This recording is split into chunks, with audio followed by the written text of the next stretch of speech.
Welcome to another OU Insider special. Once again, one of the biggest weeks of the season. Just like Michigan, we are joined by none other than Crain and Company's Jake Crain and his beautiful 9-month-old daughter, Yes. Viola Leanne Crain. My name is Brandon Drum. That's Parker Thune. It's OU Texas week, and we're here to talk a lot of Red River rivalry and some Mateer, some Arch Manning, some OU defense versus the Texas offense, particularly that defensive line versus the offensive line, and vice versa, by the way, which is to me going to be the story of the ball game. But we'll get into that and a whole lot of other aspects in this game. None of that. You got a former coach in Jay Crain. He knows this stuff. That's why we bring him on. Try to deep dive into all this, and we're here to get after it, man. How's it going? She looks like she's about ready to go, brother. She's about ready to get off and Yeah. go for a Yeah. walk. Yeah, Mama had to run into work, so I'm on dad duty at this time right here, and she was actually down for a nap right before we were gonna come on. I thought maybe we'd make it through it, but look, she's a cool customer. She's gonna get us through it. But no, I mean, just really excited for this week and what Oklahoma's done so far. And like I talked about in the preseason, had a lot of high hopes for the coaching changes that have been made, the personnel that's been brought in, and he found different ways to win. And with Mateer looking like he's going to be able to go against Texas, that's obviously massive because I think it gives you a couple of fail safes and a couple of escape plans if the base stuff isn't working, with his ability to improvise. And really, I think he's like the Joker. He thrives in chaos. But I do got to say something, man. Last time I came on here, and typically I don't read the comments, they were pretty much positive, but one guy was like, "Oh, I hate that guy." Man, it's like, dude, you don't even know me, man. Like, I'm the chillest guy you ever meet. I mean, you want to look at her face and tell her that, huh? How can Yeah. you hate something created? I mean, she looks like her mother, thank God. But I mean, let's be honest. I don't even know you. You don't even know me, and I've been right really for 2 years in a row. What else do you want, bro? Grow up. What I do? Man, we get a lot of haters, and it's all right. You just got to take it, Oh no, man. look, I love the haters too. Without at the end of the day, you want half the people to love you and half to hate you anyways. But no, just what a week. And I noticed, Brandon, you called it the Red River rivalry. I will refer to it as the shootout forever, my friend. I know Amen. Yeah, I it's Amen. agree with you. habitual. I agree. I just hate that we changed that like it's gonna save anybody. Like anybody ever was like, you know what, Gun man? violence. Gun I'm violence. I'm not gonna go do that shooting now that they changed the rivalry game name, man. That's where I make my stand. But no, dude, what a week. How about Texas? Wow. Ugh. Yeah. I know By y'all So hate far, that. by far, Mr. Crane, the fastest team ever to descend from preseason AP number one status to unranked. Yeah. They've broken new ground here in 2025. I mean, this is unexplored territory. Um, it's very Texas, do by the you way. do you buy that they're as bad as they have looked at times and how they look in the win-loss column through 5 weeks? Well, again, I think a lot of it is what's your preseason expectation. There's a recipe that we kind of use over on our show to figure out when there's a lot of changing parts, how a team will be. And for everybody that was gassing up Texas and saying Arch Manning was the next coming and this, that, or the other, more times than not, young quarterbacks struggle. You have to go through that to get to where you eventually are going to be. And I think Arch has all the tools. But when you mix a new quarterback with new offensive linemen, that is a lot to ask. It's not like, John Mateer, who's played a lot of football, coming over with his OC, with some of the pieces that Oklahoma had returning. It's not that shocking. But when you place labels and just have these unbelievably high expectations, and I got a ton of respect for Sark, the Texas defense is really good. But to answer your question, I had them 3-2 at this point in the season, so I'm not Wow. shocked. But at the end of the day, and again, I've gotten some wrong too. Believe me, it's and we eat crow when we have to. But no, I'm not surprised. It's just at the end of the day, when the offensive line isn't gelling together, when you're not able to put together a coherent, balanced offense with a run game and then pass protection because you're able to mix it up and be unpredictable on predictable downs, that's what happens. And sometimes offenses are going to get good defenses, and that's what happened because Florida's got some pretty good players too, and we know how talented Ohio State is. So I'm not as shocked. But I did think there would be quicker growth than what we've seen. If I did have to pick out one thing as far as the offensive line gelling and Arch Manning being able to kind of adjust. But I mean, at the end of the day, dude, like it's a team sport. One guy cannot sit back there in the pocket and win every game for you when you don't have balance on offense. And that's what we've seen. Yeah, I guess the thing that kind of baffles me the most about this team is they've recruited so well. So you would think that how Sark has built this program up for Texas, that wouldn't be the case, that there wouldn't be a lot of drop off between years. Like, and I say that because he used the formula that Alabama and Georgia had, right? He worked underneath Saban. He worked underneath oh my gosh, oh my god, I just went blank on Talking about the Falcons. no, the Raiders head coach, Pete freaking Carroll? keep Pete Carroll back in the day. So he understands the how to build a program and keep it Mm-hmm. sustained. But at the same time, you're watching this happen right before our eyes, man. Like right before our eyes, that they went from being this team that looked better than everybody else, or at least on paper, to now that the games are being played. And it's a big question mark of who they really are. Are they a 6-6 team or a 7-5, 8-4 team at the end of the year? I don't know who this team is. I think we're going to find out this week what type of heart this team has. Do you think, are you looking at it like that? Like, does this team really have the heart that previous Texas teams haven't had in situations like this, over particularly over the last 15 years? Mm-hmm. Uh, I mean, yeah. Look, whenever you've had a loss or a couple losses, you want that next week's opponent to be good so you can get that taste out of your mouth. I mean, nobody Mm-hmm. loves losing and then destroying Alabama A&M. Like that doesn't make you feel any better. And again, there's a lot of season ahead of us, so it's not like you're sitting here in the middle of the season with 4 losses and you're out of the race. Plus, it's a rivalry game, so Yeah. Texas is still in it. But to the point you made about how we built up this team, some years you're having to deal with turnover at places that kind of go together, offensive line and quarterback. And it's not like you went out there and just got a bunch of new guys from the transfer portal that have played a lot. Like Mm-hmm. there's still a lot of young players on this football team, especially on the offensive side, that are still going through some things. So it's not like back in the day where Saban could accrue all of the talent and then kind of spoon feed them until they're ready and then let them go out there. There's some guys that are having to just go out there and play. And even if you look at Arch, let's be honest. I mean, how many games did Arch Manning start at quarterback against quality competition before this? I'm not talking about coming in and running a wildcat package or getting the ball snapped between your legs or just doing quarterback run stuff. Like having to be the guy, operate the offense, be the guy in practice all week, be the guy the whole offseason, and come in and do it. Like that's a lot. There's a big learning Mm-hmm. curve there. So again, do I think Texas is going to quit? No, I don't. But at the end of the day, I don't think you face a Brent Venables Oklahoma defense and that's when you figure it out on offense. That's not a great uh um team to see or scheme to see because Venables is dropping guys out of helicopters and from behind wardrobes. I mean, it's and look, Florida, we know is talented on defense, but their pass rush exploded against Texas compared to what it did. And I can go ahead and tell you, R. Mason Thomas and what do they call him, the The dog pound or closer. whatever, Oh yeah, that the they've whole named yeah, him. D-line. They are coming to hunt, and they're not trying to find you and catch you. They're trying to catch you and kill you, and I obviously mean that in football terms. But there's no love lost here, and I just don't see it all of a sudden making sense against Oklahoma. Is there a larger mismatch in this football game, Jake, than the Oklahoma defensive line versus the Texas offensive line? No, not, and I don't think it's close.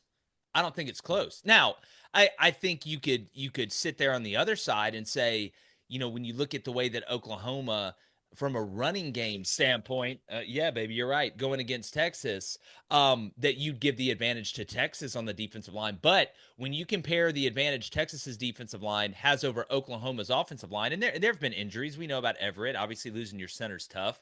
You've had a little time to be able to correct that. But I think the mismatch advantage of Oklahoma's defensive line versus Texas's offensive line is much bigger, and Texas is going to have to bring in help to protect Arch on passing downs. And that doesn't just mean you go max pro. That doesn't just mean you bring in a tight end to chip. That's running backs having to help without going out into routes. With a lot of times, you're going to green dog a linebacker and you realize that running back's not going out and he's helping. Well, here I go. I'm going to go insert and make a play on Arch Manning. It's kind of like a built-in spy a little bit. So again, Mhm. there's so many things that have to change, and there's so many things you can take away if your pass rush, especially getting there with four, which I think Oklahoma can do, is able to get home. So, as far as just matchups go, you look at Oklahoma's secondary, you look at the talent that Texas has at wide receiver. Mm-hmm. Do you feel one supersedes the other? Well, again, Brandon, it all starts up front to me because again, as a guy that coached DBs in college for 6 years, I would much rather have average DBs and an elite defensive line because you can Yeah. hide that. You can hide that disadvantage with a great defensive line and pass rush. And again, I talked about Texas having to add numbers to be able to protect, which I think they will. That takes a lot of pressure off those guys in the back end. You start eliminating ways that they can beat you through the air. You start eliminating route combinations. You start taking away picks and things like that, and you're taking away blades of grass on the field. So I think it almost turns it into an even match because of the secondary versus the wide receivers for Texas because of that advantage that the Oklahoma defensive line has. That's why again you can mask things if you're really really good up front, and the same goes for offense. If I've got a great run game, well, we may not have the best receivers, but they're probably going to be in one-on-one coverage a lot more, and they'll have more time to be able to get into routes through play action and other things like that. So yeah, I think it negates it. Looking at this Oklahoma offense and the way that they've performed Mm-hmm. through nearly the first half of the season, Jake, I think this is the big question going into Saturday, at least on that side of the football for OU.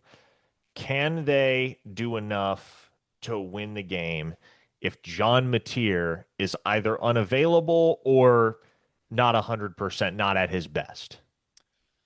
Well, again, since it's a throwing hand, if Mateer's out there playing, which again we'll see, but I know there's a lot of positivity right now that he will. You're not going to put a quarterback out there on his throwing hand and his throwing hand not work, right? It's not like we're talking about a little bit of a hamstring injury on a tight end. Like you can get away with some of that. Like that's the one position where if your throwing hand's messed up, you can't play. So if he's out there, if I'm an Oklahoma fan, I feel amazing about them having the confidence that he can throw the ball because he's not just going to line up there and turn this thing into a wildcat situation. I think the question becomes more if Mateer's out there. Yeah, his hand is fine, but Texas is going to be looking when he takes off to put Mm-hmm. helmet on hand. It's coming. Yep. You can say it's dirty, this, that, or the other, but it's part of the game. I mean, on the defensive side of the ball, if we know you're hurt, we're going to attack that part of you when you take off. It's just the smart thing to do. So if he's out there, I wouldn't worry about it. I would only worry about it when he takes off and runs, and he's got to be smart to be able to protect himself and protect that hand. Wouldn't be shocked if you saw a lot of ball in left hand when John Mateer takes off, regardless of which side of the field he's on. That's what I'd tell him to do.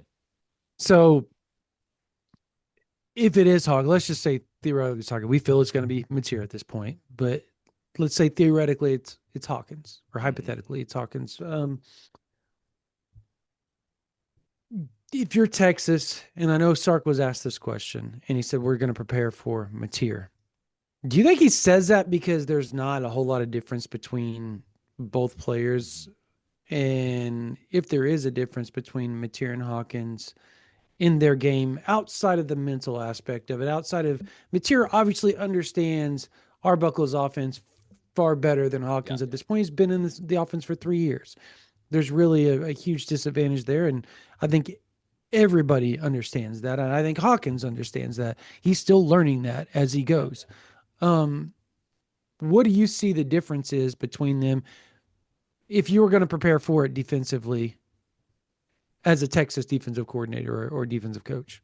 Well, I do think it kind of helps that there are a lot of similarities. And I think Mateer's a more natural passer of the ball. I think he can do some things through the air that just Hawkins, not that Hawkins doesn't have the ability, but we just Hmm. haven't seen enough of him doing it. And the offensive system. That's a good point. This is John Mateer didn't have to come in and Rosetta Stone this thing. He knew how to speak the language Yeah. when he showed up with Arbuckle. But you kind of look at the boxes of what you check about how a quarterback can beat you, and then you prepare off of that. Quarterback run game, both of those guys very involved in it. Whether it's Q power, Q counter, zone read, taking off and improvising and scrambling, you do a lot of the same things in the run game against Hawkins that you would do with John Mateer. As far as the pass game goes, you know. The first thing you got to do is take away the run, whether it's Mateer or it's Hawkins, and then you get to the pass. Now, if we're living in a world of third and eights and third and nines, which is what Texas's defense wants it to be, you're going to probably call some coverage and have a spy on the quarterback. You do it.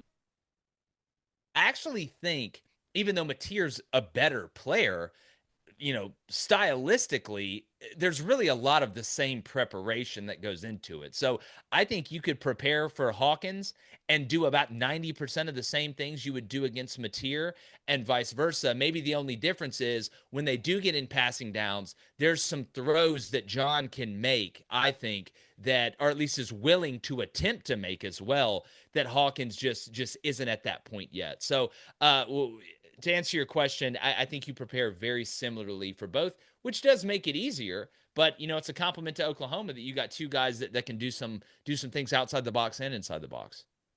Here's a question for you, Jake, and your answer can come from either the Oklahoma side or the Texas side. Who do you think is the biggest skill position X factor in this football game? Oh man, that's a great question.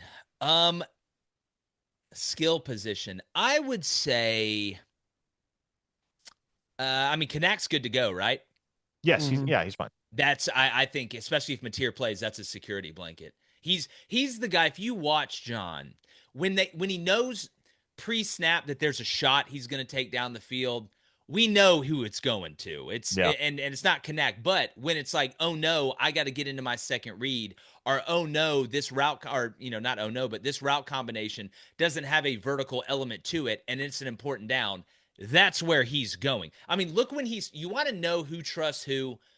Watch who the quarterback finds when he scrambles and, Hmm. and, and improvises. And who's the first guy that it feels like he tries to find and dial up? I mean, even going back to the Temple game, look who he throws to when he's scrambling out there and moving around. I would say he's the biggest X factor. A lot of people would say, oh, well, Deion Burks, and we know how talented he is. And, you got some guys coming off injury with Gibson and stuff like that. But to me, when you got to have it on 3rd and 6 and the play breaks down, or you don't have a vertical element in the route combination, you're going to Kanak. Hmm.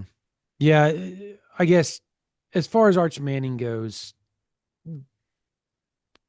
he didn't look like. I think people look at the game against Florida, and if they're just box score watching, they're like, he must have played awful for them to lose. And but I mean, the He kept him numbers, in the game, Brandon. Like yeah, he Arch did. Manning kept him in the game. He Yeah, missed he some did. throws down the field, but it was because he was having to move like he was playing Dance Dance Revolution in the Yep. pocket, half a second after the ball snapped. I mean, you can't I've only seen a couple guys that could live that way. And Hmm. Arch isn't there yet. And the best I ever seen do it was Michael Vick. You could have just let five guys go and he'd find a way, but that's very, very rare, especially when you're this young.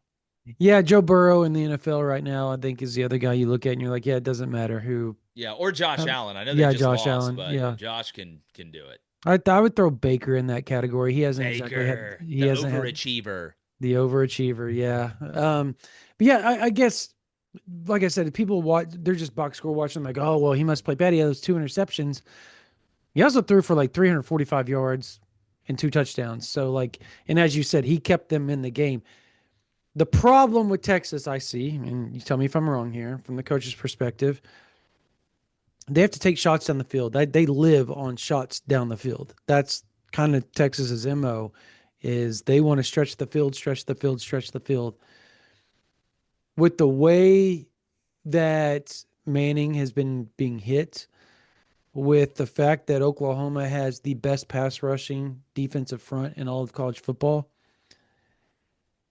if you are Steve Sarkisian, if you're Arch Manning, don't you need to dial that back down a little bit and try to play in between the mid-range zone a little bit if you're going to move the ball against Oklahoma?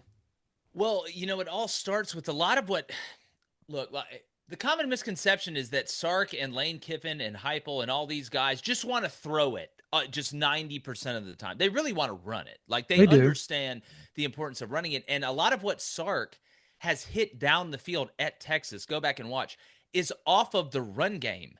It's off of play action. It's off of the ability to run the ball, get them into the coverage you want, get the matchup you want, and because you're able to run the ball consistently, you got more time off play action for those routes to develop down the field or those wheel routes to develop down the field.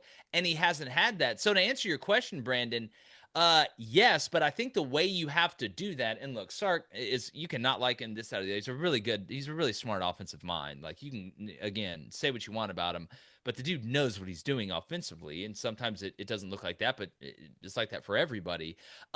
The lack of run game, they're going to have to do basically what Oregon does and what Will Stein does and says, listen, our backup plan for if the run game doesn't work, we're going to supplement the run game with a very quick passing game. Now screens, bubble screens, mid screens, slants, hitches, curls, stick routes on third and short when we want to throw it, and then start to work our way up and use that kind of as our run game to draw the defense up and then hit them deep, or maybe slow down the pass rush because defensive linemen are having to retrace and try and catch guys cutting back on bubble screens and now screens and tunnel screens and things like that. So if the run game doesn't work, which he's going to try it because he's always going to try it, and I don't think it's going to work against Oklahoma, Yeah. well, now you got to get the ball out quick and kind of use that quick passing game as an extension of the run game to create some balance when you're attacking each third of the field. Are you surprised, Jake, that Texas is favored in this game? It's not Yes. often you see an unranked team favored against the number 6 team in the country. Eye test aside, resumes aside, circumstances aside, whatever, that in itself is rare. Yeah, and people say, oh, well, if John Mateer isn't playing, I can understand why they're favored. I'm telling you right now, even if Hawkins is playing, I'm picking Oklahoma to win the game.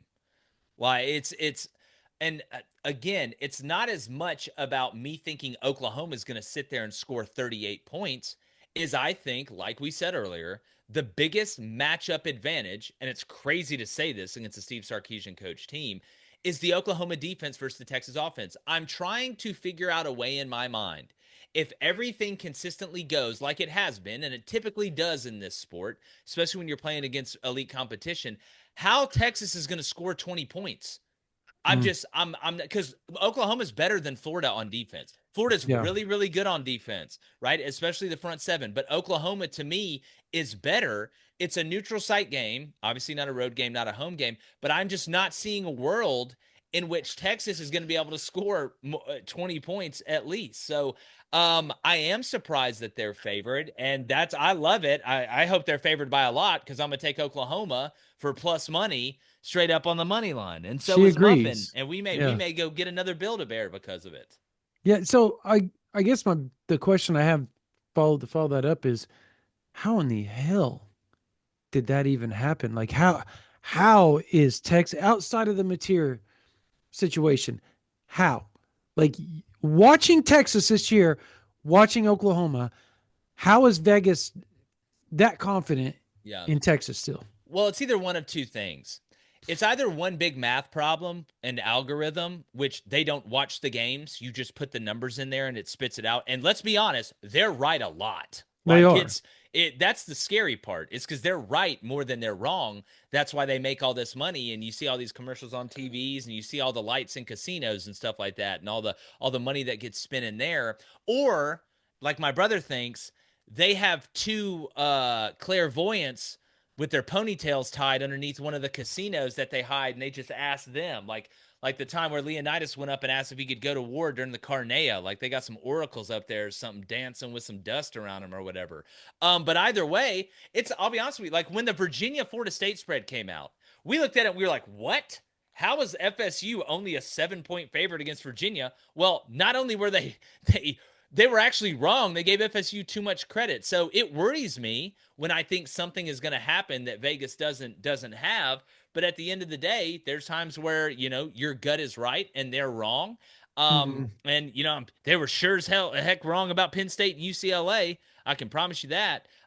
So no, I never put anything past them. They know what they're doing, but I think they're wrong in this instance. It looks like the spread's actually dropping. It's down to like 1.5 now, I It think. That's the is. It last has. time I saw. I wonder what it'll be on. I mean, again, we're still early in the week. It's Yeah. Like, let's Tuesday. see what it is, because a lot of the big betters are going to bet early and move the lines. By the time you get to Thursday, the public's betting on it. So I really, it's after Wednesday night. I kind of, you know, I try and take advantage of the public betting, but I really consider the movement from Sunday through Wednesday to be legitimate, because there's a Mhm. certain type of person that is betting to move that line, and there are people that do this for a living. Yeah, those type of people know what they're doing. They're Yeah. they they're generally the big wigs. As far as just the the game in itself, if you were going to say OU wins because or Texas wins because, how would you word that or break that part down? I would say Oklahoma wins because Texas struggled to move the ball and Oklahoma didn't kill themselves or hurt themselves by turning it over, botch plays on special teams, mixed field goals, or missed field goals. Don't know what a mixed field goal is, but that'd be interesting to see.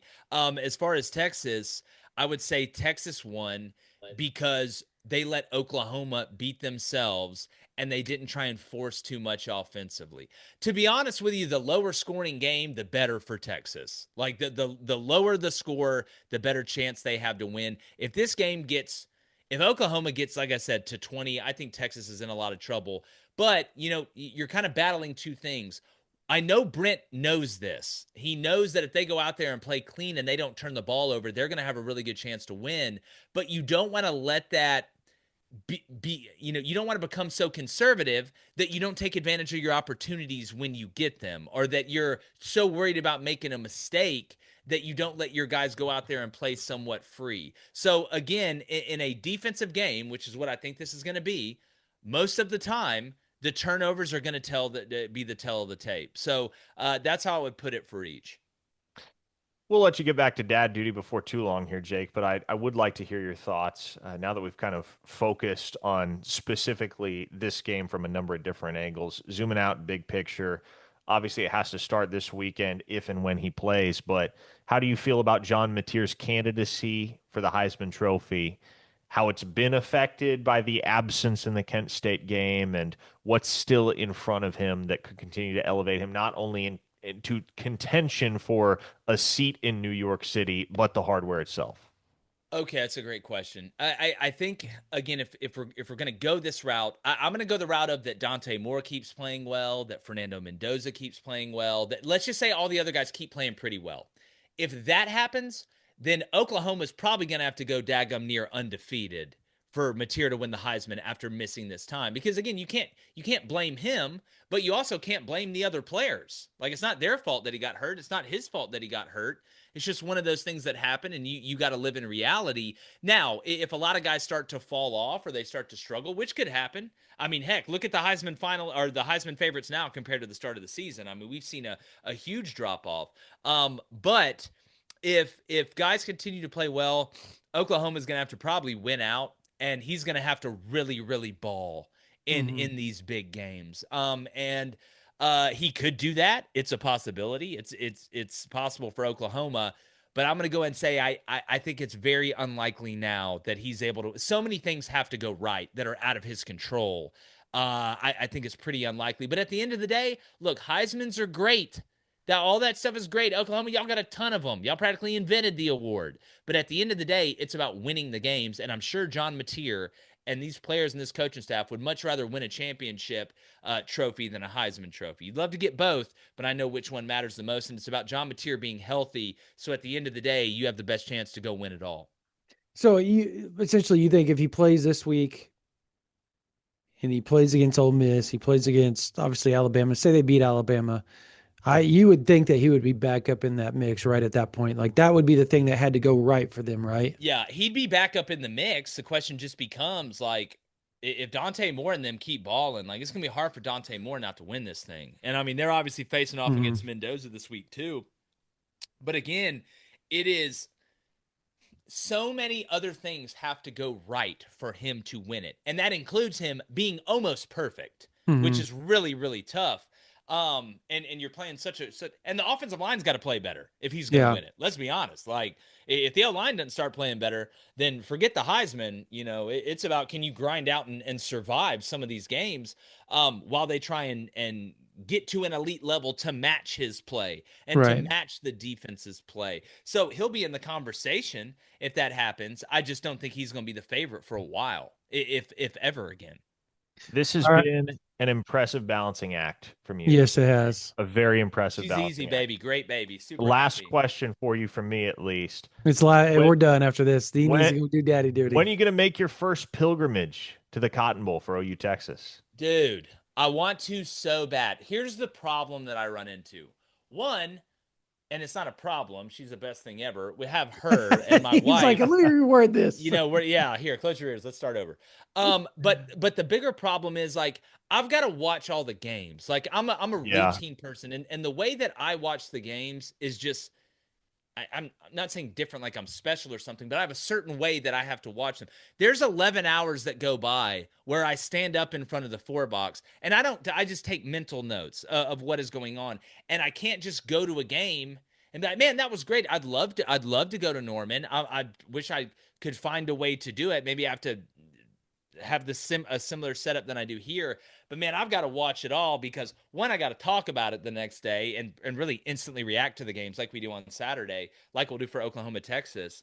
But then also I'm betting on these games. So I can't just sit here and hope. I got to watch them disappoint me.